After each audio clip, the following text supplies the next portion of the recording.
Hello everyone and welcome to the next unit Indian literature, culture, tradition and practices, evaluation of script and languages in India. Language is one of the most beautiful and intriguing phenomena in the world. It is closest to all living beings, carving the rhythm of their life. Classification of Indian languages. Languages in India are classified into the following major subgroups. Indian languages, Indo-Aryan group, Dravidian group, Sino-Tibetan group, Negroid group, Austric group, and others. Language is a set of specific sounds and symbols used as a means of communication by human beings. Indian languages have evolved from different ethnic groups belonging to the parts of Eastern, Western, and Central Asia who settled in the Indian subcontinent throughout history in different time periods. Culture linguistic amalgamation of Indian and Asian elements led to the development of dialects peculiar to certain regions of the country. The exact causes of the origin of language are difficult to ascertain because no direct evidence has been found.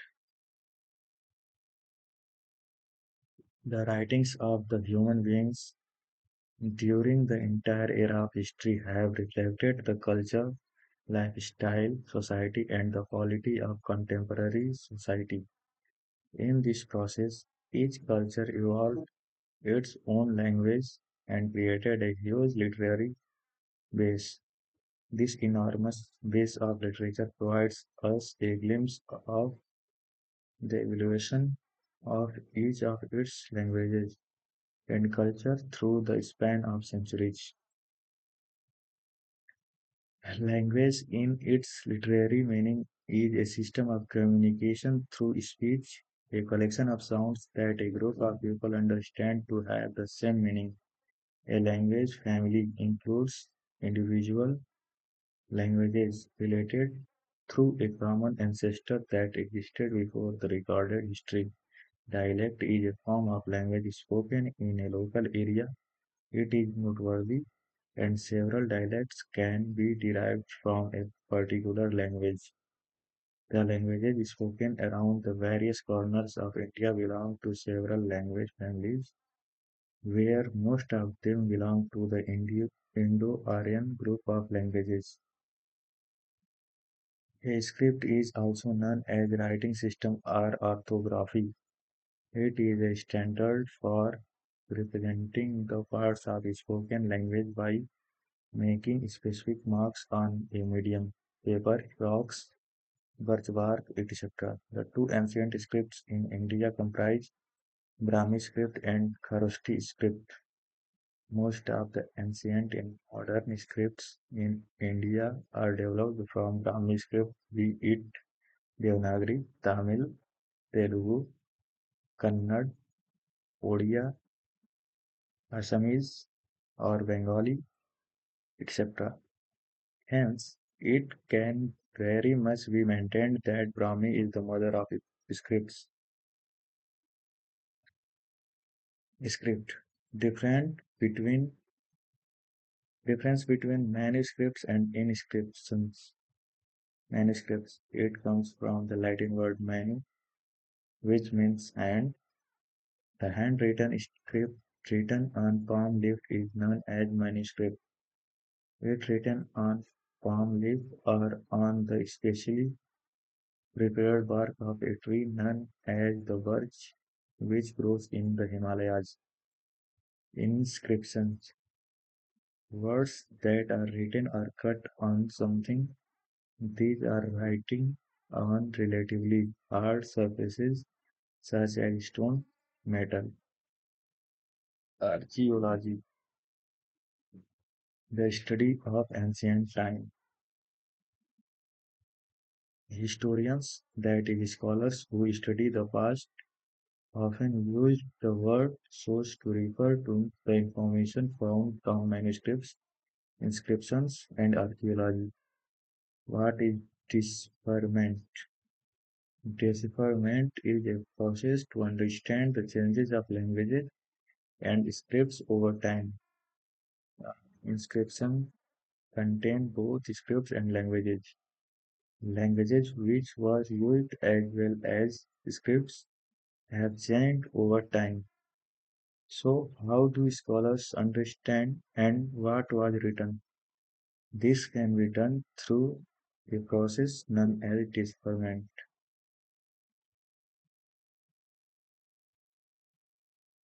Indus script. It is also known as Indus script.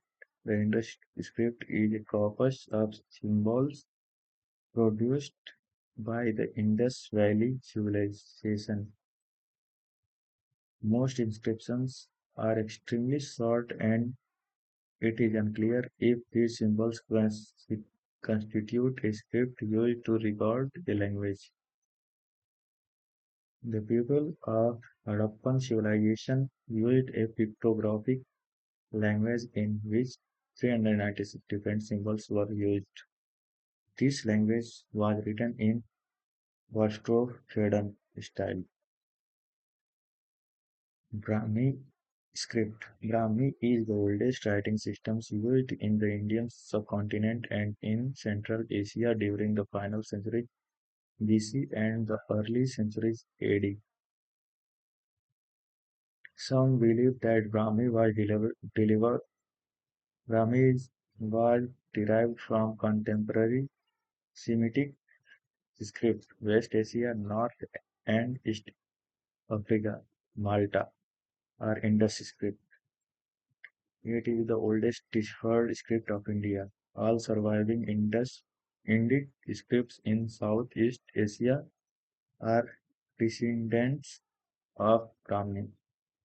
The best known Brahmi inscriptions are the rock-cut edicts of Ashoka in North and Central India, dated 250 to 232 BC.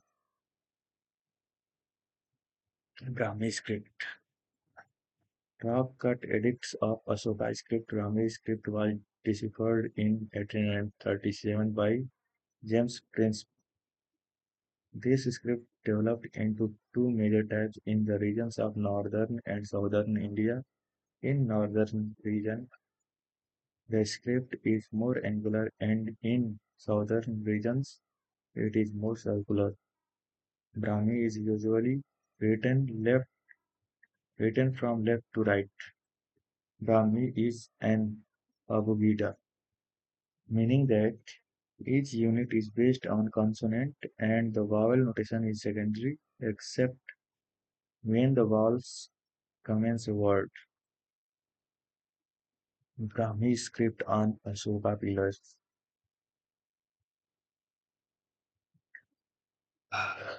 Brahmi script has been differentiated into two parts known as Northern Brahmi and Southern Brahmi. In Northern Brahmi, Gupta script.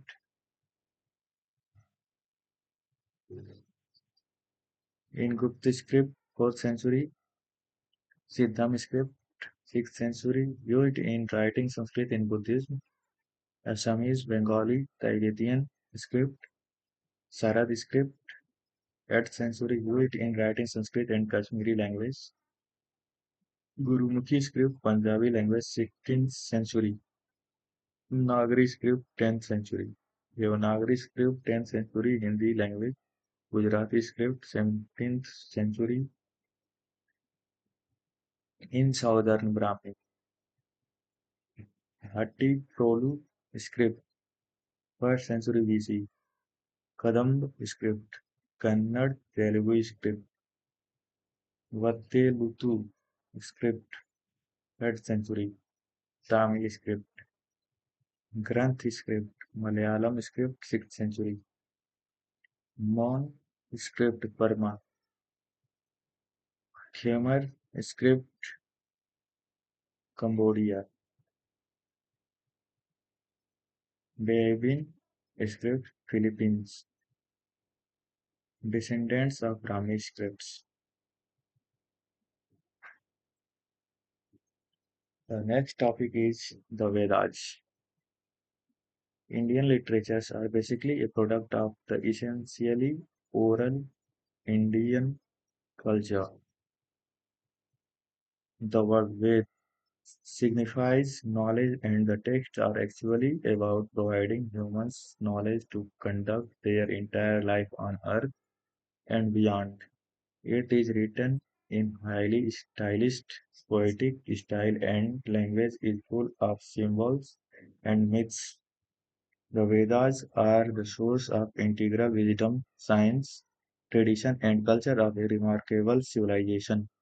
They are oral compilation of distilled wisdom of cosmic knowledge survived from the time immemorial. They are not only identified as scriptures but also as the fountainhead of Indian culture and human civilization.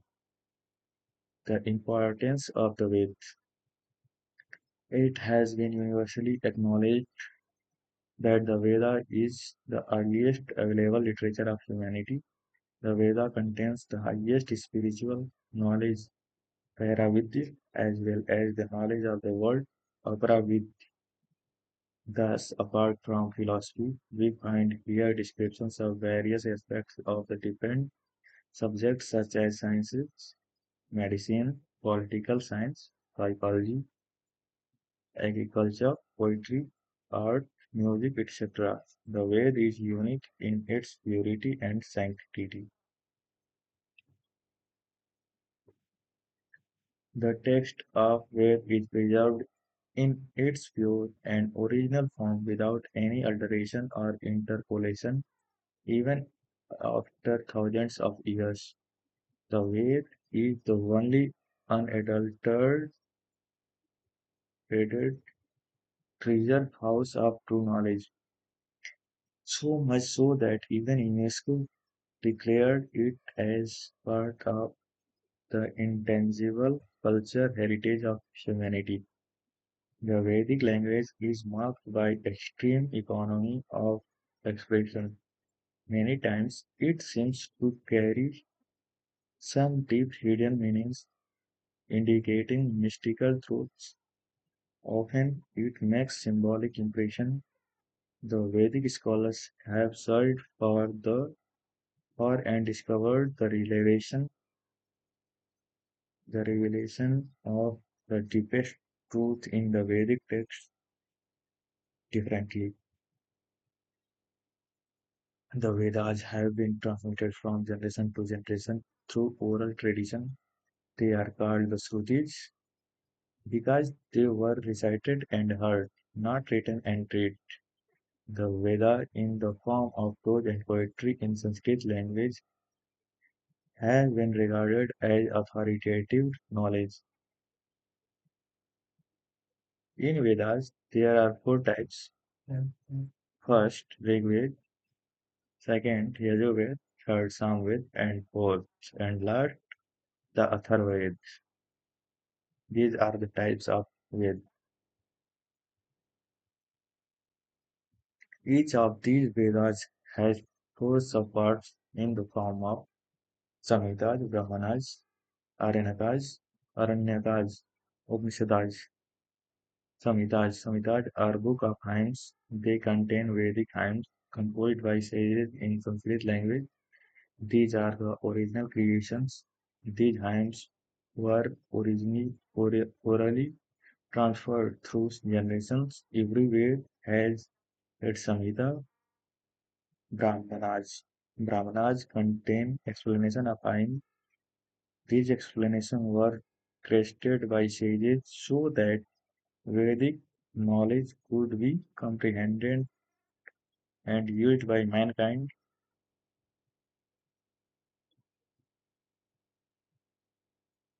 These are elaborate prose texts.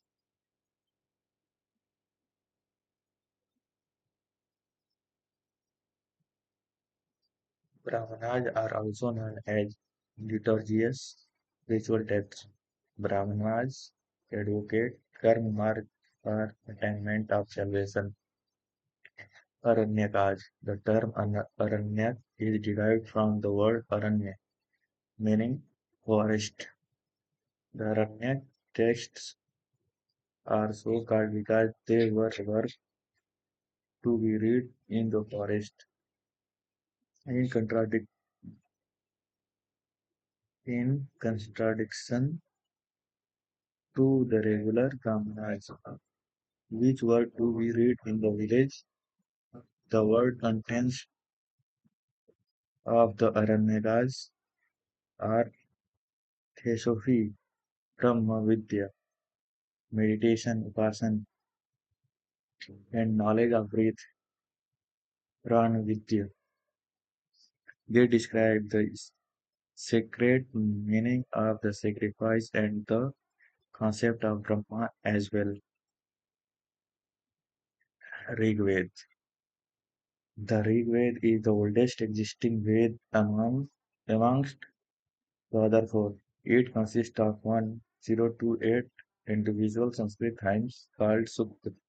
It is said to be one of the first extensive composition in any Indo-European language that has survived for our perusal. Historians argue that it was compiled around 1500 to 1200 BC. The focus of this Ved is on worldly prosperity and natural beauty. The text is organized in 10 books known as mandalas of varying age and length. Furthermore, each mandal comprises of several suttas or hymns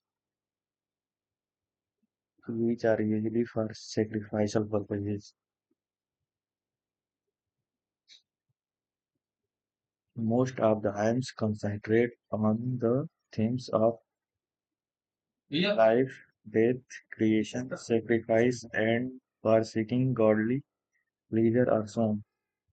The entire Rig Vedic hymns are dedicated to several deities, in particular to their chief deity, Lord Indra.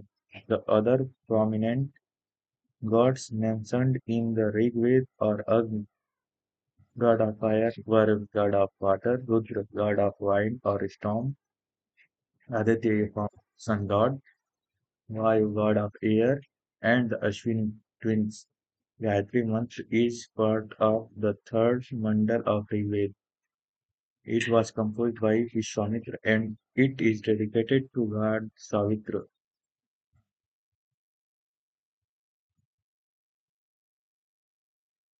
Yajurveda.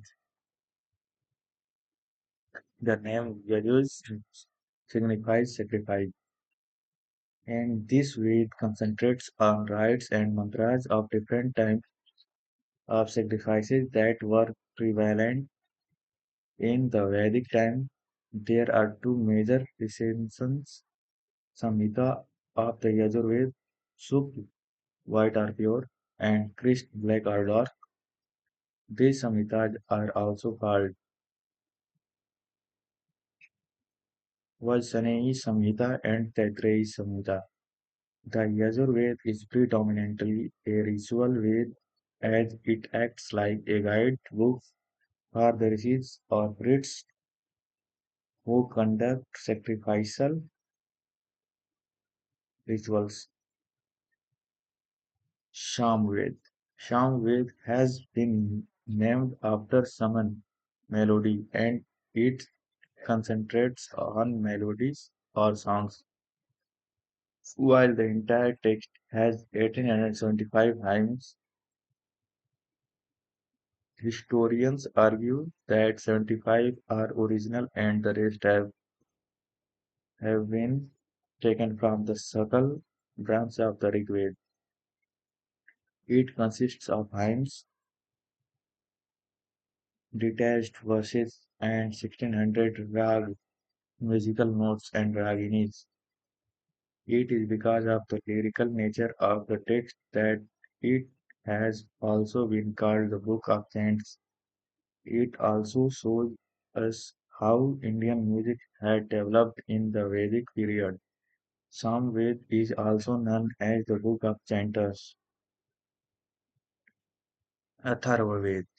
The Atharvaved consisted of Brahmanas, magically potent mantras, so it is called the Brahma Ved and has been attributed to the two rishis called Atharvan and Angiraj, respectively. It is mostly concerned with peace and prosperity of the human society and covers all aspects of a man's daily life. It especially focuses on treatment of several ailments. The Atharvaved presents perhaps the most complete account of primitive medicine. The book is known to be prescribed treatment for almost 99 diseases.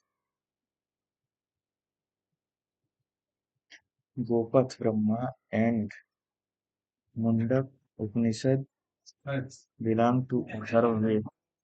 The phrase Satyameva Jayate is mentioned in Mundak Upanishad.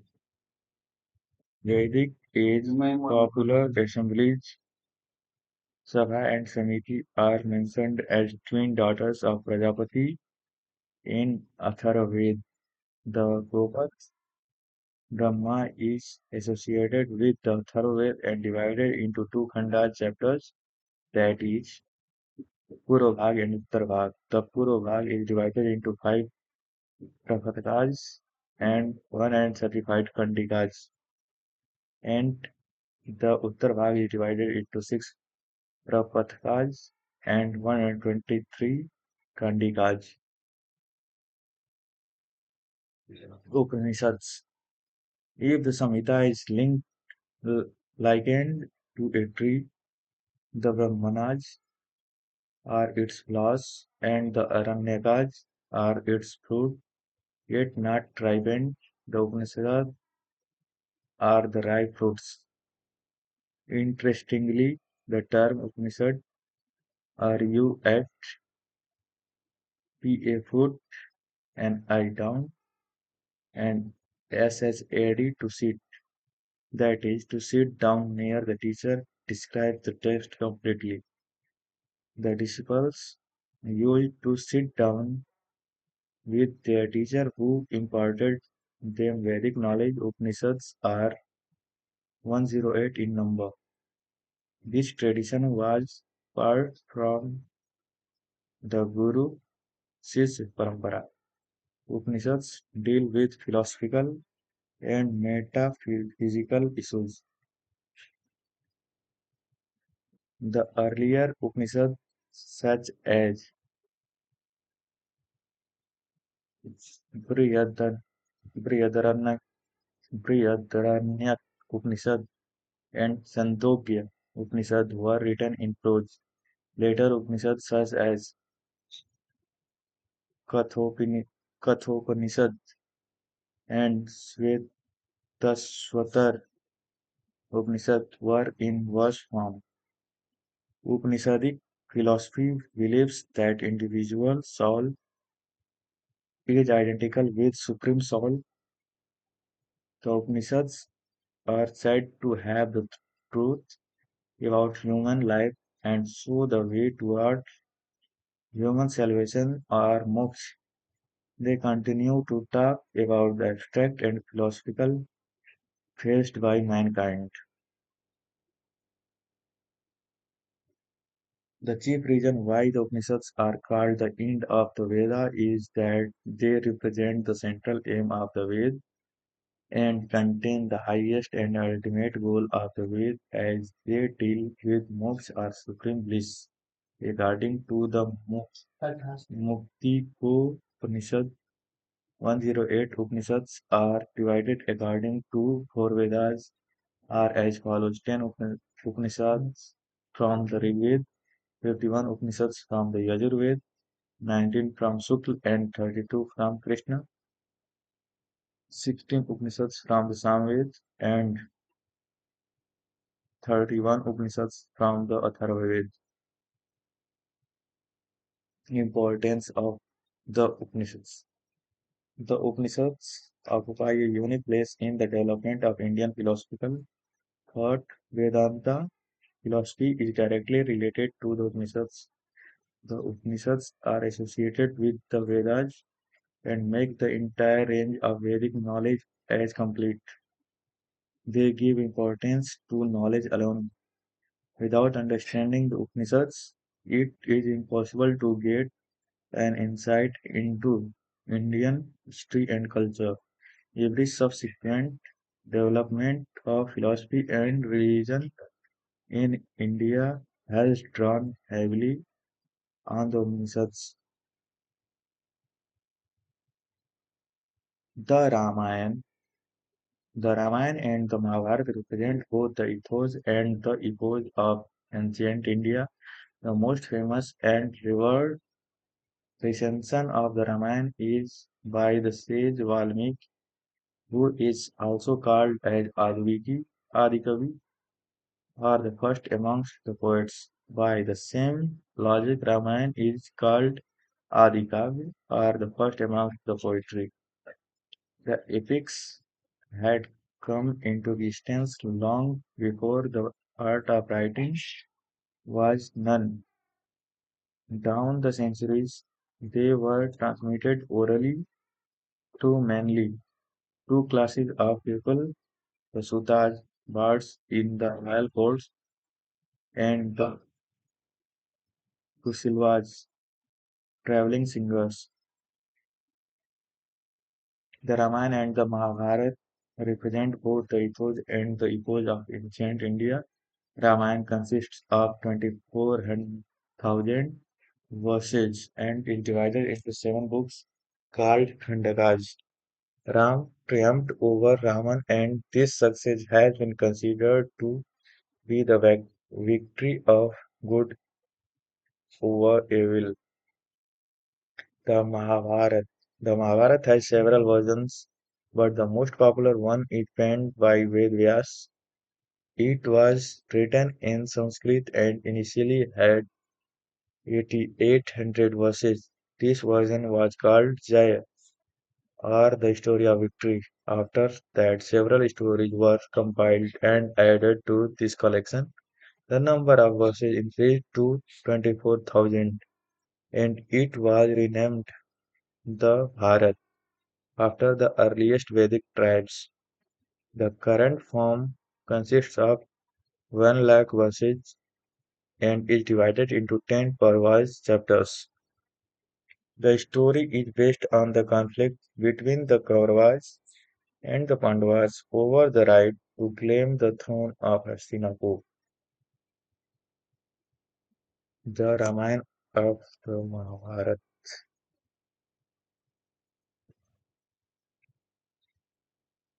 Puranas. As the Puran suggests, these texts